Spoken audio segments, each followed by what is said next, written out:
There is a tradition in Turkey that prospective brides often follow. When a young man prepares to ask for a woman's hand in marriage, the families meet for Turkish coffee. It's the bride-to-be's task to make and serve this delicacy. And if she makes the coffee just perfectly, with the beans ground finely and just a little foam on the top, then the groom's family knows that she's been raised well. If not, well, then it's like drinking coffee grounds. And if the coffee is nice and sweet, then everyone also knows that she's in favor of this marriage. But for the groom-to-be, she does something a little bit different. Instead of pouring sugar in his coffee, she replaces that sugar with salt.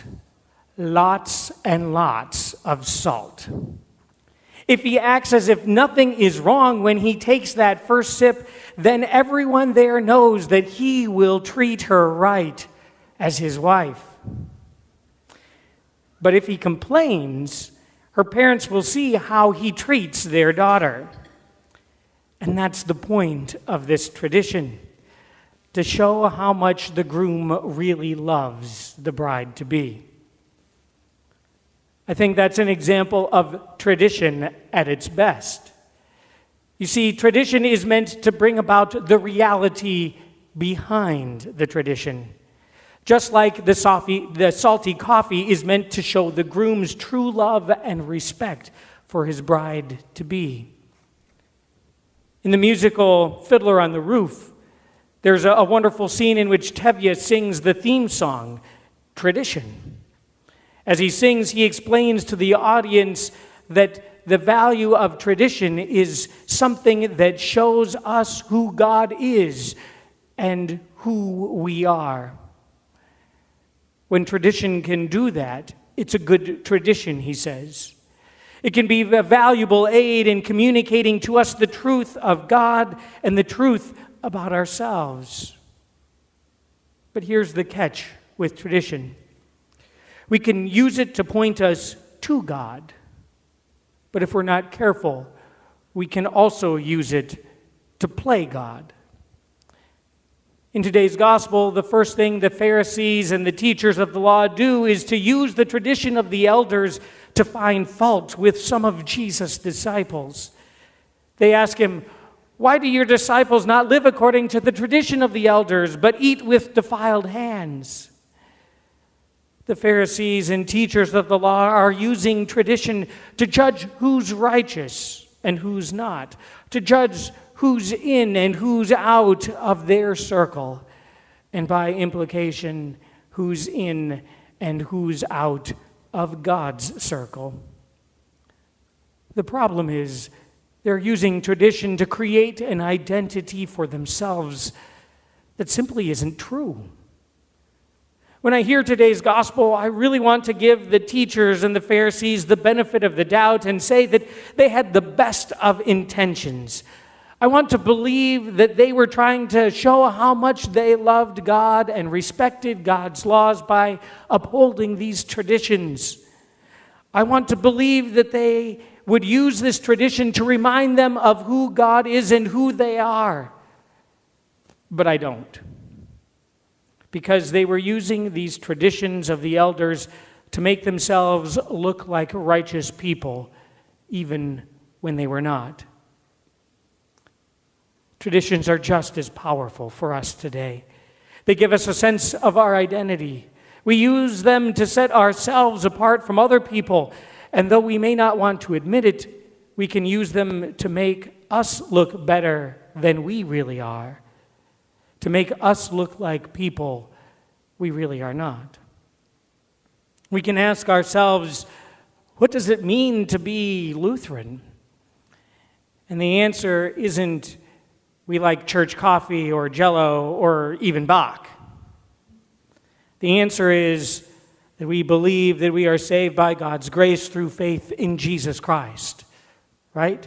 Isn't that what you learned in catechism? If not, that starts next Sunday. Yet if I'm honest with myself, there are times when I'm tempted to believe that I need a little less grace than the Baptists up the road or the Catholics across town.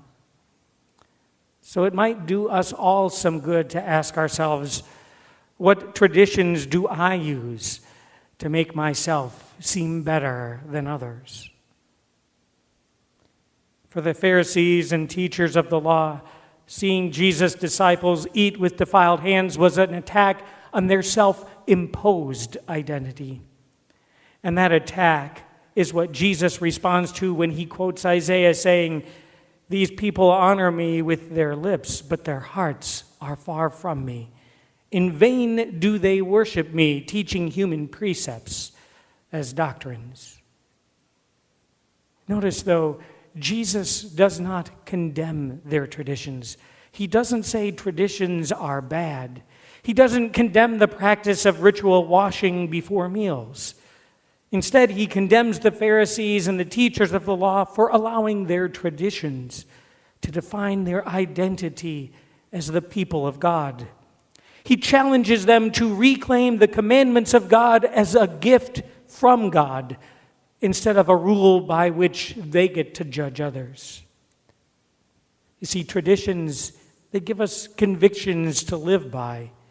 These convictions tell us who we are, at least to some extent. But when they're challenged, we can get scared quite easily. We feel as if our very identity is being threatened. And this fear fuels the evil intentions within our hearts. So maybe the greatest dose of good news in this gospel is that we have something greater than tradition that defines who we are. God defines who we are. In the waters of baptism, God makes us beloved children, and apart from God, our identity is based wholly on the evil intentions that come from within ourselves. But thankfully, amid the fear that eats away at us, amid the evil intentions of the human heart, God injects grace in us, the grace we need to become doers of the word, as James says today. And as doers of the word, we are challenged to see beyond the differences that threaten to isolate us from each other. Jesus calls us to come together at his table so that we might see that we have more in common than simply our sinfulness. After all, we all have him.